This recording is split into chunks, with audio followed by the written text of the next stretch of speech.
ଢେଙ୍କାନାଳରେ ବିଭିନ୍ନ ଲକ୍ଷ୍ମୀ ମନ୍ଦିରମାନଙ୍କରେ ମହାଲକ୍ଷ୍ମୀ ବୋଡ଼ ଉତ୍ସବ ପାଳିତ ହୋଇଯାଇଛି।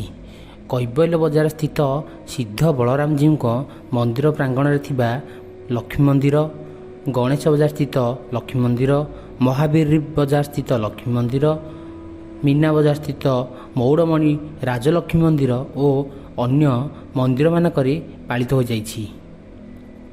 କାରଣ ରଜ 3 ଦିନ ମହାଲକ୍ଷ୍ମୀଙ୍କୁ ପୂଜା କରାଯାଇନଥିଲା, ତେଣୁ ଆଜି ବସୁମତୀ ସ୍ନାନ ଥିବାରୁ ମହାଲକ୍ଷ୍ମୀଙ୍କୁ ଅଗୁର ଜଳ ଓ ଗୋଲାପ ଜଳରେ ସ୍ନାନ କରାଯାଇଥିଲା ଓ ପରେ ନୂତନ ବସ୍ତ୍ର ପରିଧାନ କରାଯାଇଥିଲା। ବିଭିନ୍ନ ଫୁଲହାରରେ ସୁସଜ୍ଜିତ କରାଯାଇଥିଲା। ଦୀପ ଧୂପ ଦିଆଯାଇ 16 ଉପଚାରରେ ମହାଲକ୍ଷ୍ମୀଙ୍କୁ ପୂଜା କରାଯାଇଥିଲା। ପ୍ରାତରୁ ମିଠା ଫଳ ଭୋଗ କରାଯାଇଥିଲା। ମଧ୍ୟାହ୍ନରେ ଅନ୍ନ ଧୂପ ଓ ସନ୍ଧ୍ୟାରେ ଆଳତି ଓ ରାତ୍ର ଧୂପ ଓ ପରେ ପହଡ଼ ପଡ଼ିଥିଲା।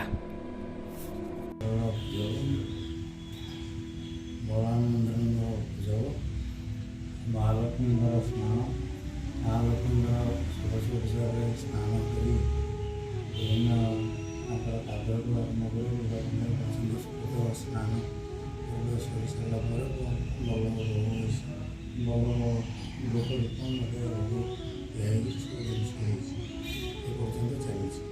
ତାପରେ ଗୋଟେ ରୋଗକୁ ଖେଚେଡ଼ି ସହିତ ପ୍ରସାଦ ହେବ। ଏ ପ୍ରକାର ଜିନିଷ ବସୁନ୍ଧରା ପୂଜା ଉପଲକ୍ଷେ ମହାଲକ୍ଷ୍ମୀଙ୍କ ପୂଜା ଚାଲିଛି।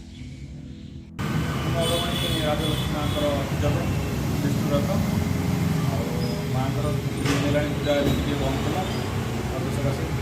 ଆଜି ଗତ ରାତ୍ରି 4ଟାରୁ ଆସିକି ମାଙ୍କ ସ୍ନାନ କରି ବସ୍ତ୍ର ନୂତନ ବସ୍ତ୍ର ସ୍ନାନ ପୂଜା ଅର୍ଚ୍ଚନା କରାଯାଇକି ମାଙ୍କର ଭକ୍ତମାନେ ଦର୍ଶନ କରୁଛନ୍ତି। ମାଙ୍କୁ 3 ଦିନ ହେଲାଣି ମାଙ୍କ ଦର୍ଶନ କରୁନଥିଲା, ଆଜି ଦର୍ଶନ